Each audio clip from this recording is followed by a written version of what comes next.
ተባረኩ። እወዳችኋለሁ። ይሄንን የዩቲዩብ ቻናል ሰብስክራይብ አድርጉ።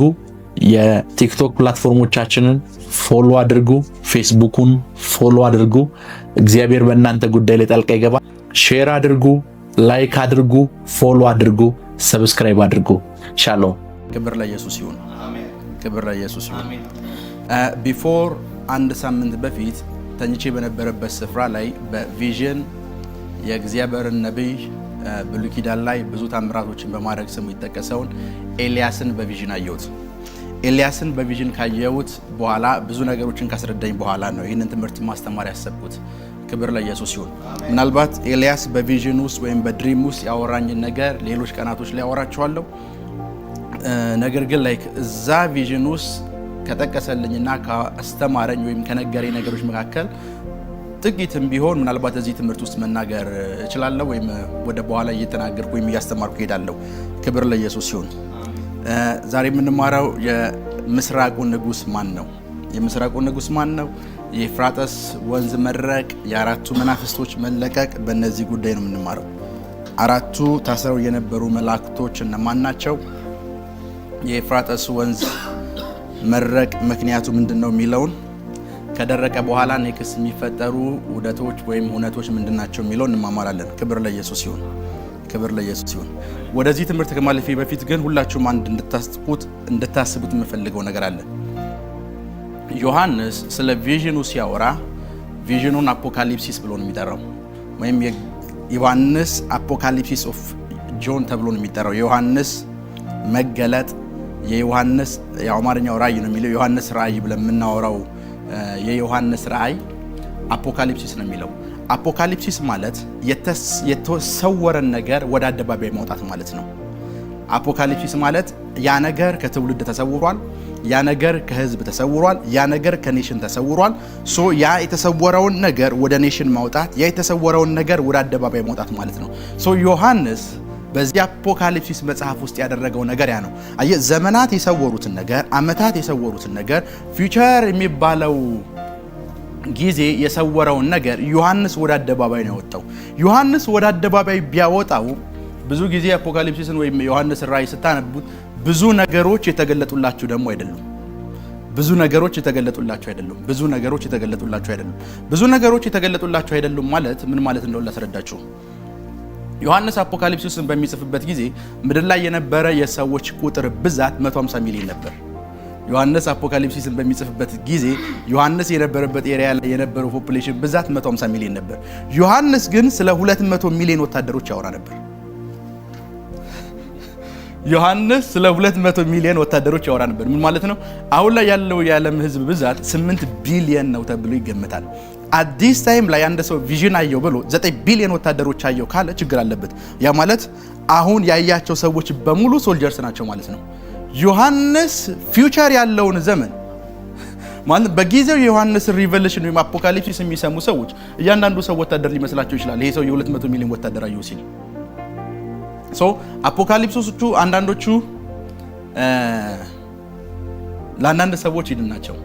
ዋይ ለምን የዮሐንስ ወንጌል የዮሐንስ ራእይ ከዮሐንስ ወንጌል ለምን የተለየ እንደሆነ እንገራችሁ።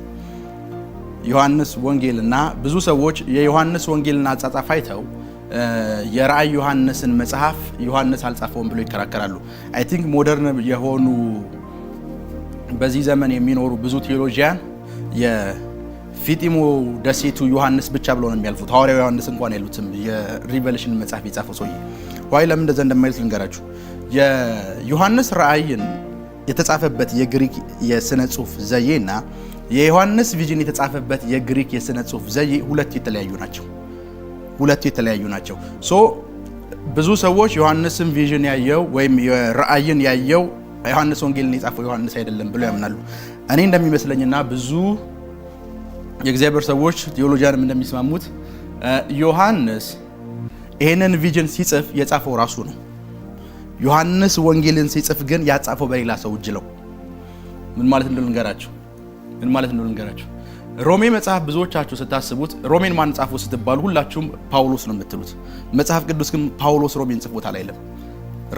ሮሜ ምዕራፍ 16 ቁጥር 22 እስኪ ክፈቱት። ሮሜ ምዕራፍ 16 ቁጥር 22 መጽሐፍ ቅዱስ በፍጹም ጳውሎስ ሮሜን ጽፏል አይልም። ሮሜ ምዕራፍ 16 ቁጥር 22 እንክፈቱ። የማለት ጳውሎስ አብዛኛው መጽሐፎቹን በሌላ ሰው እጅ ነው ያጻፋቸው። ቁጥር 22 ምዕራፍ 16 ቁጥር 22 ጳውሎስ አብዛኛው መልእክቶቹን ጳውሎስ ሳይሆን ፍሮም ጳውሎስ ወስደው ሌሎች ሰዎች ናቸው በጳውሎስ ነው የሚጻፉት። ምዕራፍ 16 ቁጥር 22 ይህን መልእክት የጻፍኩ እኔ ጤርጥዮስ በጌታ ሰላምና በደንብ ስሙ። ይሄንን መልእክት የጻፍኩላችሁ እኔ ማንኛ እያለ ነው ጤርጥዮስ። ሮሜን መጽሐፍ የጻፈው ፖል ሳይሆን ፍሮም ፖል ወስዶ ጤርጥዮስ የሚባል ሰው ነው። በጌታ ሰላምታ አቀርብላችኋለሁ። ይሄንን መልእክት የጻፍኩ ማን? የሮሜን መጽሐፍ ማን እንደጻፈው ሰውየው እየነገረን ነው። ግን ሰውየው የጻፈው የፖልን ቲቺንግ ነው። ዮሐንስ ፊጢሞ ደሴት ላይ ታስሮ በነበረበት ሰዓት መጽሐፍ ቅዱስ ስለ ሐዋርያ ሲናገር መጻፍና ማንበብ እንደማይችሉ ወይም አንብቦ መረዳት እንደማይችሉ ያወቁ ሰዓት ተደነቁባቸው ይላል።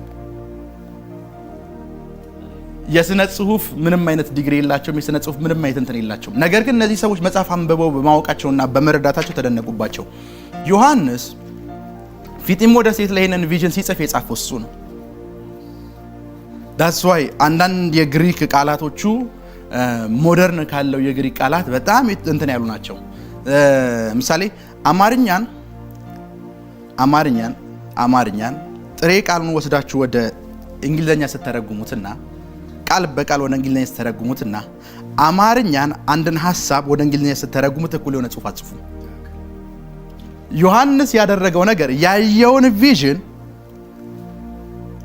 ወስዶ ቃል በቃል በግሪክ ነው የጻፈው።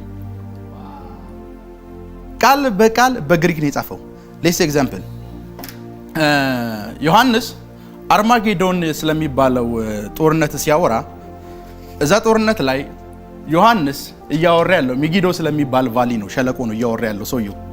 ዮሐንስ እዛ ቪዥን ውስጥ እያወራ ያለው ብዙ ጊዜ የቃላቶቹ ላይ ታች ከሆነ በግሪክ እንደዚህ ይባላል ይላል ቪዥኑ ሲጠቅስ። የስነ ጽሁፍ ዘየው በዛ አይነት መልኩ ነው የተጻፈው ማለት ነው። ክብር ለኢየሱስ ይሁን። ዮሐንስ ቪዥን ምዕራፍ 1 ሲጀምር እንደዚህ ይላል። ምዕራፍ 1 አንብቡት። ምዕራፍ 1 ቁጥር 1 እስኪ አንብቡት። ቶሎ ይሆን ዘንድ የሚገባውን ነገር ለባሪያዎቹ ያሳይ ዘንድ እግዚአብሔር ለኢየሱስ ክርስቶስ የሰጠው። በደንብ ስሙኝ። እግዚአብሔር ለማን የሰጠው? ለኢየሱስ የሰጠው ነው የሚለው። እግዚአብሔር ለኢየሱስ ክርስቶስ የሰጠው። አሁን የቪዥን ዓለም ለማንም ሰው አልተሰጠም። ማንም ሰው ብድግ ብሎ ቪዥን ማየት አይችልም። አንቲል ክራይስት የፈቀደለት ሰው ብቻ ነው ቪዥን ማየት የሚችለው። ምን ማለት መሰላችሁ? የቪዥን ዓለም የተሰጠው ለክራይስት ብቻ ነው። ኢየሱስ እግዚአብሔር ለማን የሰጠው? የሰጠው ምን ራእይ። ኢየሱስ ደግሞ መጣና ዙሪያው ከነበሩ ሰዎች ምድር ላይ ከነበሩ ሰዎች መካከል ፒተርን አልመረጠም፣ በርተሎሜውን አልመረጠም፣ ዮሐንስን መረጠና ዮሐንስን ይሄንን ቪዥን ማየት ያለበት አለ። አንዳንድ ሰዎች የቪዥን ዓለም ውስጥ ሲገቡ በኢየሱስ ፊት ባገኙት ፌቨር ምክንያት ነው እዛ ዓለም ውስጥ የሚገቡት። ማለት የቪዥን ዓለም ለሁሉም ኦፕን አይደለም። ኢየሱስ ለወደደው መጽሐፍ ቅዱስ እንደዚህ ለባሪያዎቹ ምን እንዲል እንዲያሳይ። ኢየሱስ አንድ ባሪያ ዮሐንስ የሚባል ባሪያ ብቻ አይደለም የነበረው፣ ብዙ ባሪያዎች ነበሩት። ነገር ግን ማሳየትን ሲያስብ ዮሐንስን ያሳየው። ዳት ኢዝ ዋይ ቸርቹ ስትመጡ የሆነ ሰንበድ የሆነ ነገር ያህል የሆነ ግሩፕ ደግሞ ምንም ነገር ያዩ። ቢኮዝ የስፒሪቹዋል ስትሪንግዝ እና የሆነ ፍሪኩዌንሲ ምናምን እንዳይመስላችሁ እንዲያሳይ የተሰጠው ለኢየሱስና ለኢየሱስ ብቻ ነው። ማንም ሰው አንተን ቪዥን ዓለም ውስጥ የማስገባት ምን የለውም። ምን ማለት መሰላችሁ? ጂሰስ እስቲል ላው ድረስ ሂድን የሆነውን ነገር የሚገልጥላቸው ሰዎች አሉ። ምን ማለት ነው? አሁን ዮሐንስ ያያቸው ቪዥኖች አሉ። ስለ ቤተ ክርስቲያን ያየው ቪዥን አለ። ስለ መጨረሻው ዘመን ያየው ቪዥን አለ። ስለ መከራው ያየው ቪዥን አለ። ስለ ሙሽራይቷ ያየው ቪዥን አለ። ስለ አዲስቷ ኢየሩሳሌም ያየው ቪዥን አለ። ስለ አዲሱ ሰማይና ምድር ያየው ቪዥን አለ። ይሄን ያየው ዮሐንስ ስለሆነ አይደለም። ይሄንን ያየው ኢየሱስ ለዮሐንስ ሊያሳይ ስለወደደ ነው። that means at this time አሁን ባለንበትም ጊዜ ኢየሱስ አንተን ማሳየት ከወደደ you can see አንተን ማየት ትችላለህ። because ይሄ ቪዥን የዮሐንስ ቪዥን አይደለም፣ የተሰጠው ለኢየሱስ ነው።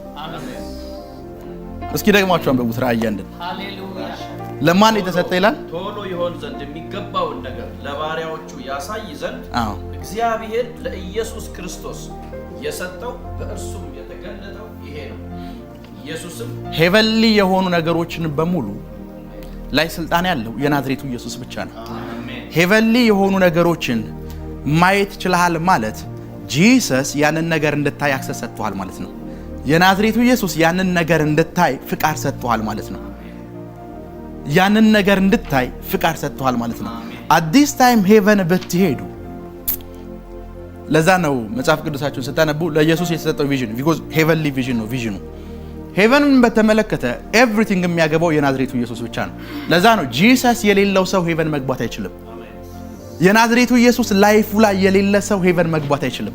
ሄቨን ሊሆኑ ነገሮችን በሙሉ የሚመለከተው የናዝሬቱ ኢየሱስ ብቻ ነው። የናዝሬቱ ኢየሱስን የማያውቅ ሰው፣ የናዝሬቱ ኢየሱስን ያላመነ ሰው ሄቨን ሊገባ አይችልም። ሶ ሄቨንሊ የሆነውን ቪዥን እግዚአብሔር ለማን ሰጠው ይላል? ለኢየሱስ ክርስቶስ። ዘን ጂሰስ ደግሞ ለዮሐንስ ሰጠው አይልም፣ አሳየው ነው የሚለው። ቢኮዝ ለማንም መሰጠት አይችልም። ለማንም ሊሰጥ አይችልም። አንዳንድ ሰዎች የመንግስት ሰማያት ቁልፍ ያሏችሁ ምናምን ብሏችሁ ዝም ብሎ ነው። ለማንም ሊሰጥ አይችልም። ሊያሳይህ ብቻ ነው የሚችለው። ክብር ለኢየሱስ ይሁን። ክብር ለኢየሱስ ይሁን። ክብር ለኢየሱስ ይሁን።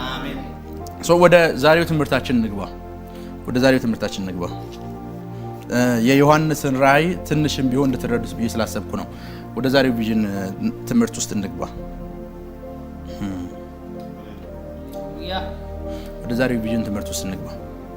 ዋይ ለምንድን ነው የስድስተኛው መልአክ መምጣት ከኤፍራጦስ ወንዝ መድረክ ጋር ያገናኘው? በደንብ ስሙኝ። የመጀመሪያዎቹ መክሰፍቶች እስከ ስድስተኛው መክሰፍቶቹ ድረስ የመጡት ውሃ ቦዲ ላይ ነው። ውሃ ወደ ደም ተቀየረ። ከቁጥር 1 ጀምሮ ስታነቡት ውሃ ወደ ደም ተቀየረ። ቁጥር 2 ሶስተኛው መክሰፍት እንደዛ፣ አራተኛው መክሰፍት እንደዛ፣ አምስተኛው መክሰፍት እንደዛ ሆነና ስድስተኛው መክሰፍት ላይ ምን ሀፕን አደረገ መሰላችሁ? ስድስተኛው መክሰፍት ላይ ምን ሀፕን አደረገ? የኤፍራጦስ ወንዝ ደረቀ አለ ዮሐንስ። የግሪኩን ቃል ብታነቡት የግሬት ሪቨር ነው የሚለው፣ ትልቁ ወንዝ ደረቀ ነው የሚለው። ዮሐንስ የሌላ ሀገር ኔሽን ዜጋ መሆኑ ቢታወቅ ወንዙ ኤፍራጦስ መሆኑ አይታወቅም። እስራኤል ውስጥ ኦልዌይስ ግሬት ሪቨር የሚባለው ኤፍራጦስ ብቻ ነው። የሰማችሁ ነው። ሶ ኤፍራጦስ ወንዝ ደረቀ። ቢፎር ኤፍራጦስ ግን ቁጣ የመጣባቸው ወንዞች አሉ። ዋይ የወንዞቹ መድረቅና የተፈቱት አጋንንቶቹ ወይም የምስራቁ ንጉስ ምን እንደሚገናኘው ልንገራችሁ። ቢፎር ወደዛ ዲፕ ውስጥ ከመግባቴ በፊት አንድ እንድታቁም ፈልገው ነገር አለ። መዝሙር 74ን ክፈቱ። መዝሙር 74 ቁጥር 13 እና 14 ቁጥር 13 እና 14 ቆይ ማመው ከመጀመራችሁ በፊት አንድ ነገር ልንገራችሁ። ኤፍራጦስ ሪቨር ማለት የመጀመሪያው ኃጢአት ሲደረግ ኤደን ገነት ላይ ኃጢአት የተደረገበት ፕሌስ ለኤፍራጦስ እጅግ በጣም ቅርብ የሆነ ፕሌስ ነው። ኤፍራጦስ ወደ ኤደን ገነት ውስጥ ይፈሱ ከነበሩ ወንዞች መካከል አንዱ ነው። የመጀመሪያው ምድር ላይ ሰውን መግደል ሲጀምር የተገደለበት የመጀመሪያው ስፍራ ከኤፍራጦስ ብዙ ኪሎ ሜትሮችን አይርቅም። ለኤፍራጦስ ኒር የሆነ ስፍራ ላይ የመጀመሪያው ጦርነት ምድር ላይ የተካሄደው ኤፍራጦስ ወንዝ አጠገብ ነው። የመጀመሪያው ምድር ላይ ጦርነት ሲደረግ የተደረገው ኤፍራጦስ ወንዝ አጠገብ ነው። ቃየል አቤልም ሲገለው ልክ እንደዛው፣ ዕፀ በለሱም ሲበላ ልክ እንደዛው፣ የተከለከለው ሲበላም ልክ እንደዛው። ሶ ኤፍራጦስ ትንሽ የቆየው ዋይ ከኤንጀሎቹ መፈታት ጋር ምን እንደሚያገናኘው አወራቸዋለሁ። ክብር ለኢየሱስ ይሁን። ነገር ግን ዋይ ለምን ሪቨሮች ወይም ወንዞች ለምን ከአጋንንታዊ ነገር ጋር እንደሚገናኙ ላውራችሁ። ብዙ ጊዜ ሪቨር ኤሪያዎች ላይ አጋንንታዊ ልምዶች ይበዛሉ። አጋንንታዊ ልምዶች የሚበዙበት ምክንያት ምን እንደሆነ ልንገራችሁ። ሌስ ኤግዛምፕል የካናዳ መንግስት መቀመጫው እዚህ ነው። የካናዳ መንግስት ግን ዓለም ላይ በሙሉ እጁ አለበት። ማለትም ዓለም ላይ እጁ ያለበት ስላችሁ ዓለም ላይ በሙሉ እጁ አለ ስላችሁ በኤምባሲዎቹ በኩል በሙሉ ዓለም ላይ እጁ አለ። እያንዳንዱ የትኛውም ዓለም ላይ ያሉ ኤምባሲዎች በሙሉ ሪፕሬዘንት የሚያደርጉት የካናዳን መንግስት ነው። ምን ማለት እንደሆነ እንገራችሁ። ያ ማለት ሉሲፈር የራሱ የሆነ የሚቀመጥበት ስፍራ እንዳለው ታውቃላችሁ። የራሱ የሆነ ማለት ሳምታይምስ አንዳንድ ሰዎች ሉሲፈር ሁሉም ቦታ የሚገኝ ይመስላችኋል። ኤቭሪዌር ብድግ ብሎ የሆነ ቦታ የሚገኝ ይመስላል። ትሩዶ አንድ ስፍራ ብቻ ነው ሊቀመጥ የሚችለው። ኤቭሪዌር መገኘት የሚችለው የእግዚአብሔር መንፈስ ብቻ ነው። ከዛ ውጭ ዴሞኒክ ኢንቲቲም በለው ኤንጀሊክ ኢንቲቲም የትኛውን ፍጡር አንድ ስፍራ ላይ መገኘት የሚችሉት ለአንድ ጊዜ ብቻ ነው። አንደርስታንድ አደረጋችሁኝ? ሶ ዴሞኒክ የሆነው ኪንግደም ኦልዌይስ መቀመጫ የሚያደርጋቸው ከተሞችና ፕሌሶች አሉ። ምሳሌ ከራእይ መጽሐፍ ላሳያችሁ። ክብር ለኢየሱስ ሲሆን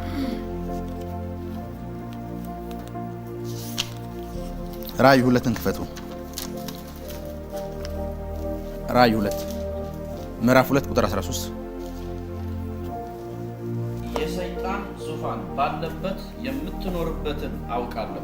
ከላይ ከቁጥር 12 ጀምሮ አንብቡ። በጴርጋሞን ወዳለው ወደ ቤተ ክርስቲያን መልአክ እንዲህ ብለህ ጻፍ። ወዴት ወዳለው?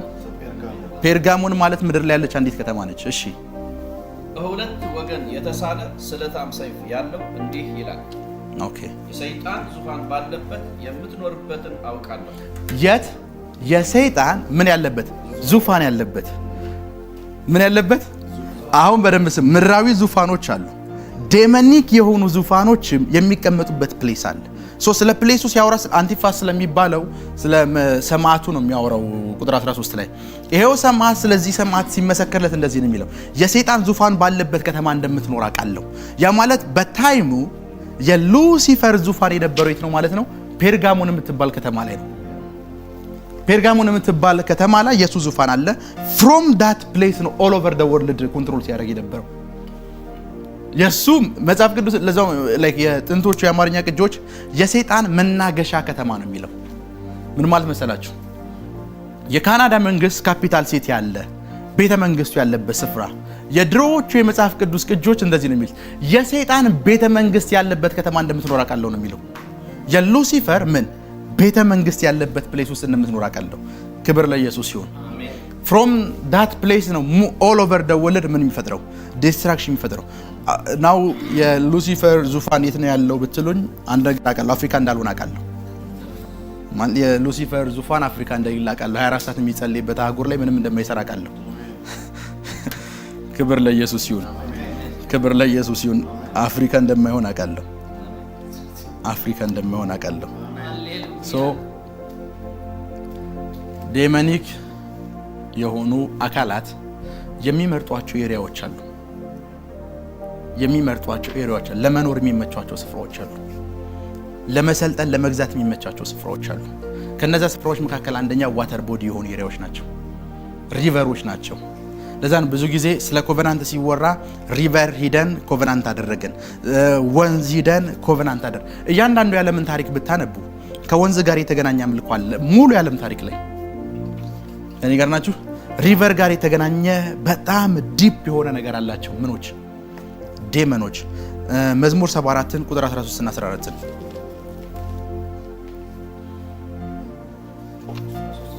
ቁጥር 13 እና 14 መዝሙር። በምድርም መካከል መድኃኒትን አደረገ።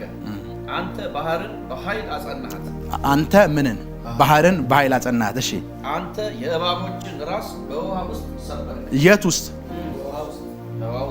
የምኖችን ራስ? እባቦች የት ነው የሚኖሩት? ውሃ ውስጥ። እሺ። አንተም የዘንዶውን ራሶች ቀጠቀጥህ። የት ውስጥ?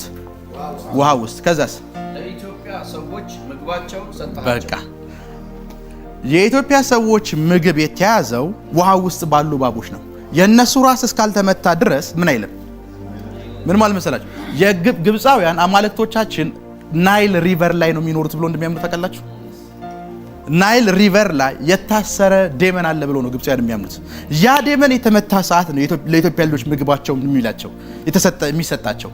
እግዚአብሔር ባህር ውስጥ የሚኖረውን ዘንዶ መቶታል ማለት ኢትዮጵያ የተትረፈረፈ ነገር ውስጥ ትገባለች እያለ ነው። የተትረፈረፈ ነገር ውስጥ እንዳትገባ ያደረጋት ምን ውስጥ ያለ ዘንዶ ነው እያለ ነው። እግዚአብሔር ለኢትዮጵያን የተትረፈረፈ ነገር መስጠት ሲፈልግ ምን አደርጋለሁ አለ? ባህር ውስጥ ያለውን እባብ ራሱን ምን እላለሁ እቀጠቅጣለሁ። አይ ዶንት ኖ አሁን አላውቅም። በፊት ፍሮም ኦል ኦቨር ኢስት አፍሪካ እየመጡ አባይ ላይ ዘይትና ውሃ እየደፉ አባይ ላይ የሚጸልዩ ሰዎች ነበሩ። ፍሮም ኦል ኦቨር ኢስት አፍሪካ የመጡት ቢኮዝ ዴይ ኖው ዳት አንድ እዛ ባህር ውስጥ ኪንግደሙን የዘረጋ ዴመን እንዳለ ያውቃሉ። እና አይደለም ያልኩት ባይብል ነው። አይ ውሃ ብሎ ከዛ በኋላ ኢትዮጵያ ነው ያለው። ከዛ በኋላ ወርታችሁ ይወርዳችሁ ስታነቡ ከውሃው ጋር ዙሪያ ስላሉ ሀገሮች ያወራቸዋል። ውሃ ብሎ ኢትዮጵያ ያለን የሚያወራቸው the moment ውሃውን መጠቀም ጀምራችኋል ማለት ዘንዶ ምን ብለዋል ማለት ነው። ሶ ፋይት የሚያረጓችሁ ለውሃው እንዳይመስላችሁ፣ ፋይት የሚያረጓችሁ ውሃው ውስጥ ለሚኖሩ ለነሱ አማልክቶች ነው። ቢኮዝ ያንተ ምግብ መሰራት ጀምሯል፣ ያንተ ምግብ መምጣት ጀምሯል ማለት ለነሱ ምናቸው ተመቷል ማለት ነው። አማልክቶቻቸውና ኃይላቸው በሙሉ ምን ብሏል ተመቷል ማለት ነው። ምናቸው ተመቷል ባው ሶ ለዛ ነው አባይ ጋር በተገናኘ ኤቭሪቲንግ ስታስቡ እንትን ብቻ እንዳታስቡ፣ ይሄ ፖለቲካል የሆነ ነገር እንዳታስቡ። አባይ ጋር በተገናኘ ነገር ስታስቡ ስፒሪቹዋል የሆነ ነገር አስቡ። why ለምን ፋይት ያደርጋሉ በዚህ ጉዳይ? there is behind something ማለት ነው። ውሃ ውስጥ የሚኖሩ እባቦች አሉ። ከኔ ጋር ናችሁ? ውሃ ውስጥ የሚኖሩ ምኖች ለወንዙ እንደሚገበር ታውቃላችሁ? ውሃ ውስጥ የሚኖሩ እባቦች አሉ። የነዚህ እባቦች ራስ ተመቷል ማለት እመነኝ ኤክስፔክት የማይደረግ ፕሮስፔሪቲ ውስጥ እንገባለን ማለት ነው። ኤክስፔክት የማይደረግ ፕሮስፔሪቲ ውስጥ እንገባለን ማለት ነው። ኤክስፔክት የማይደረግ ፕሮስፔሪቲ ውስጥ እንገባለን ማለት ነው። ኤክስፔክት የማይደረግ ፕሮስፔሪቲ ውስጥ እንገባለን ማለት ነው። ኤክስፔክት የማይደረግ ፕሮስፔሪቲ ውስጥ እንገባለን ማለት ነው። የማይጠበቅ ምን ውስጥ ባለጠግነት ውስጥ እንገባለን። የምንገባው አስ እንደ ግለሰብ አይደለም፣ አስ እንደ ኔሽን እንገባለን። አስ እንደ ኔሽን እንገባለን።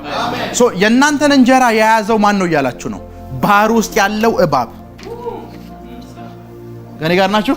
የኢትዮጵያንን እንጀራ የያዘው ማን ነው እያለህ ነው? ባህር ውስጥ ያለው እባብ። እሱን የመታው ሰዓት አለ ለኢትዮጵያ ልጆች እንጀራ ሰጣቸዋል።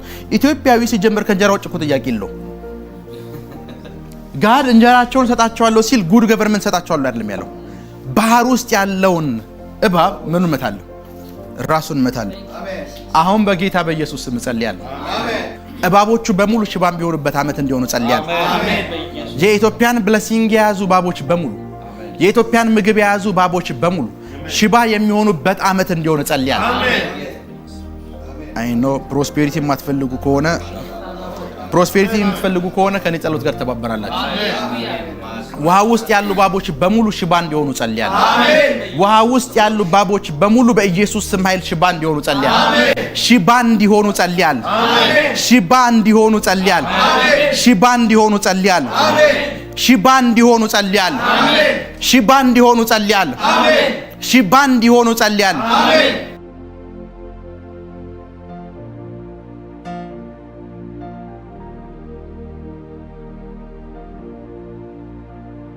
ተባረኩ።